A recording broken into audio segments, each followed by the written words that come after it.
Welcome back to the channel, guys. Thank you so much for tuning in. So I'm just going to be going over some advice when it comes to the workplace, right? Whether you're freshly entering the workplace or you're a seasoned veteran, I'm sure the things that I list in this video will help you out regardless, right?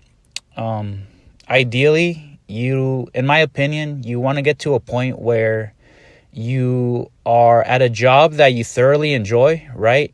That not only that, it has good management and has good, benefits. It's an ideal workplace, right? Not a place of, toxic relationships or toxic management, even though the pay might be good, right? If you're going to work for somebody else, in my opinion, first of all, you want to, at least somewhat enjoy your job and, have all those points that I just listed, at a bare minimum, right?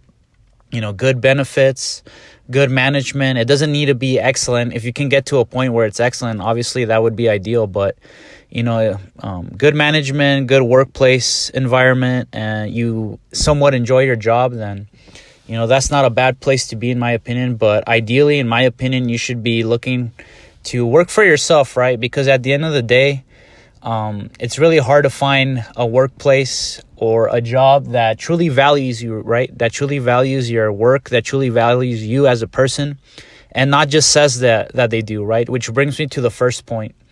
Most jobs out there will portray this image that they care about you, that they're there for you, right? We're like family. If you ever hear those words, your, internal spidey sense should immediately go off, right? Because usually that's far from the truth. If a company says we're like family here, we're here to take care of you, no matter how convincing it may seem, right, that they're there for you or, that they care for your well-being, at the end of the day, in most jobs, you're just an expendable person, right? If at if at any sign you are an inconvenience or you kind of become a negative, right, in the company's eyes, in whatever form or shape that may look like, right? If you just inconvenience them in any sort of way, they will have no problem with replacing you, right? They won't think twice about replacing you. Most jobs are like that. They just look at you as a number, right, as an expendable but necessary part of the business, right? You're necessary. You have to fill a certain role, right? That's why they hire you. But at the end of the day, you're not irreplaceable, right?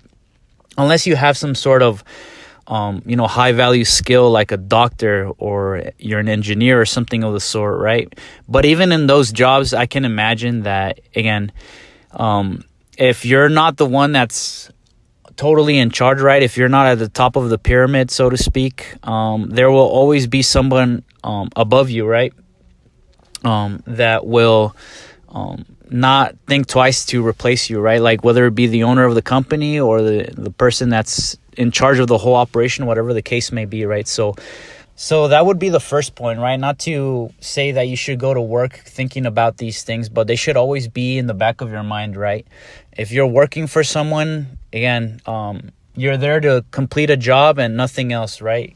You're there to make your money and nothing else. So view it as, as logically and as coldly as you can, because like I said, a lot of the time these companies don't really care about you, right? No matter how much they may say they do, they don't really care. Point number 2 is coworkers aren't your friends, right? This is a big one.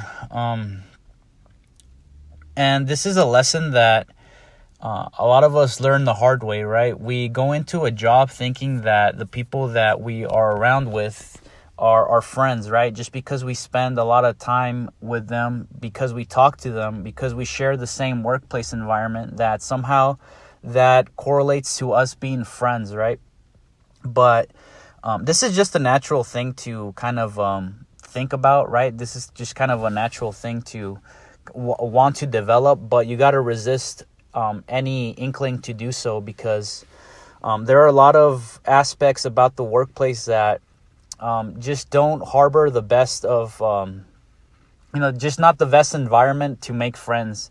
right? There's a competitive nature in the workplace, whether imposed by the company or imposed by, the people around you, that just naturally bring out the worst in people, right?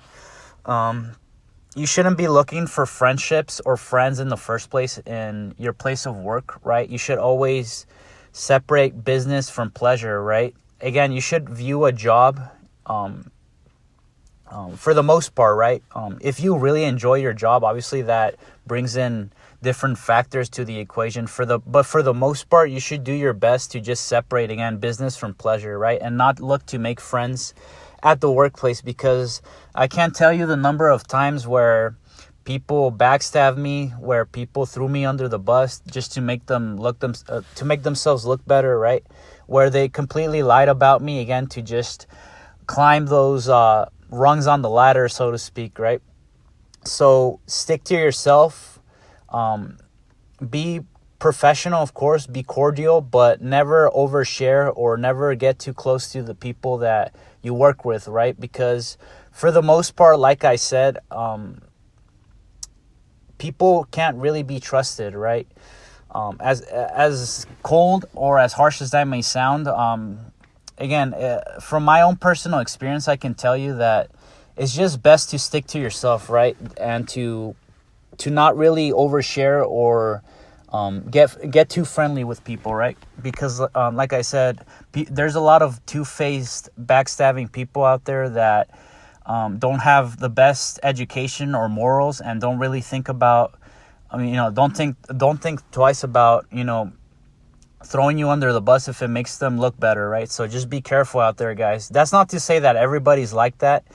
I've definitely met people that, weren't like that, but they were in the vast, smallest percentage that you can think of. Maybe one or two people out of the dozen, or the dozens of jobs that I've, out of the dozens and dozens of people that I've met, right, during my time working. So stick to yourself. Coworkers are not your friend. And the last piece of advice I would give you regarding, just being in that sort of environment is to grow and leave, right? If a job isn't challenging you, if you're finding yourself going to work dreading it, right, because you're doing a monotonous job or something that doesn't really inspire you, if you're not learning anything new, if you're just kind of in this robotic go to work, come back home, go to work, come back home state, right, and your job doesn't really engage you, those are the signs to leave, right?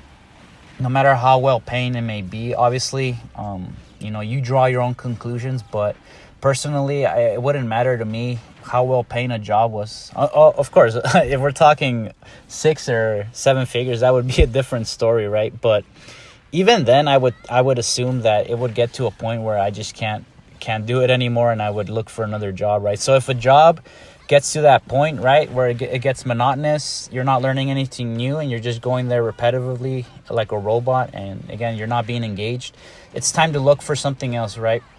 Learn the skills that you need to learn at the job, learn what you need to learn, advance as much as possible. But again, if you get to a point where it gets stagnant and you're not doing anything new, it's time to leave, right? So if you made it this far in the video, thank you so much for listening. Hopefully something that I mentioned is of use to you. If you're new to the channel, welcome. I just talk about topics that fascinate me. I try to give, life advice based on personal experience that hopefully helps somebody out there. I'm sure that if you stick around, on this channel, you'll find something of value here. Thank you to all the viewers and subscribers of this channel, and I'll see you guys in the next one.